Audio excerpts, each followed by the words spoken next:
Hey everybody, it's Harlan here, and we're going to get you moving, and we're going to get you moving in 10 days or less.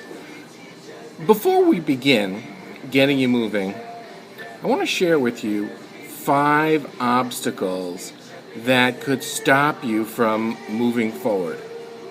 Now, none of these are your fault, but these are things that have pretty much been taught to you. These are things that you absorb from the environment. And as I go through them, you'll just see exactly what I'm talking about. The first one is being a cynic. A cynic is a person who just questions everything. Like, why are you doing this? What's in it for you? You're only concerned with, you just want to make money. You don't really care about, Harlan, you're just in this to make money. You don't really want to help us. This, of course, is a defense mechanism to keep you from going forward. Of course, it's not about me. It's about anybody. Doctors don't want to help you. They just want to make money. And if you have this attitude, they're only in it to make money. They're only in it to do this. They're only doing it to that. Well, it kind of rubs off on you. And it's just a built-in excuse not to succeed. In other words, this person doesn't want to help me. This person doesn't want to see me get ahead. When the real answer is, the person who doesn't want to get ahead is you. The second thing that I want to talk to you about is negativism. Being negative, sometimes people aren't even aware of how negative they are. People put everything down and say, "Oh, that's not going to work," or "It can't work." This whole thing is stupid. You're just lying. Negativity is rampant. Negativity, unfortunately, is part of the culture that we live in. It's part of who we are. Every time a story is published, there are people attacking that story. Let me give you a kind of similar example. When I was studying for my doctorate, one of the most important courses is doctoral research. It's where you go out and you look at other studies. Now, the point is knowing the literature in the area that you're studying, right?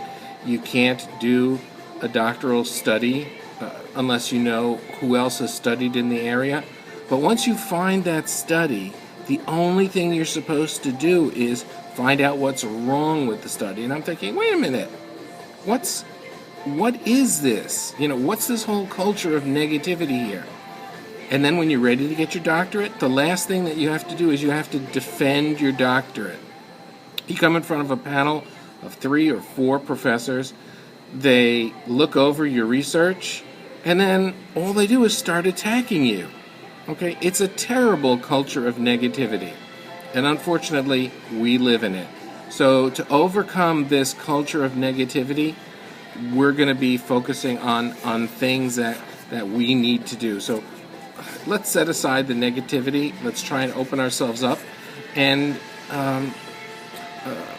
we're going to move forward. And I'll be teaching you how to do that. The next thing that I want to share with you, the next thing that I want to talk to you is about defeatism. Defeatism is just giving up. Oh, this isn't going to work. Okay. But people go into things thinking that something isn't going to work. Oh, this isn't for me. Okay. Gosh, I know people who purchase programs with a 30-day guarantee, and on day 29 they show up. It's like they buy the program, they mark it on their calendar, and why are they returning it? Because they know that it's not going to work. Everybody, we live in an age of instant gratification, instant coffee, instant tea, instant everything. And people think that there's going to be instant success. It's not always that way. Doesn't mean there's anything wrong with you. It just means that instant success doesn't happen. So don't be a defeatist. Don't go into something saying, this isn't possible or it's not possible for me. It's just not the case. You can do just about anything you set your mind to, okay? Imagine raising a kid and saying, you know what, you can't possibly succeed. What do you think that kid's going to grow up and be like? Okay? The next thing I want to talk about is escapism. Escapism means taking your mind and putting it elsewhere. It's a huge problem today. You know, I live in Florida. And in Florida, it's sometimes can be really hot. And sometimes I look and I say, how did people ever live here in an age before air conditioning? Okay? It's like crazy. Until there was air conditioning, I would never have been able to live here. Harlan, what are you talking about? Well, we've discovered that, and the work area has discovered that in the United States, all people are looking for is escape. Okay? People would escape in front of the television, turn their mind off. They even called it the boob tube. Okay? Why? Because people would just watch anything in order to turn their mind off and escape. And today it's social media. It's people who go to work, turn on Facebook, and 3/4 of their mind is on Facebook or Twitter or Reddit, and only 1/4 of their mind is on work.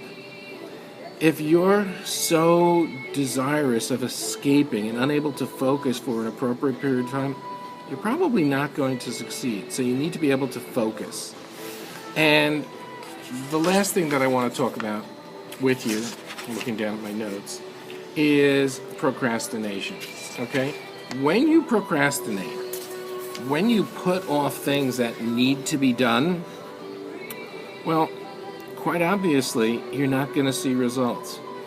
It's very, very hard for people to blame themselves for anything. As a matter of fact, it's very hard to acknowledge a problem. Even if there's no one to blame, we're quick to blame.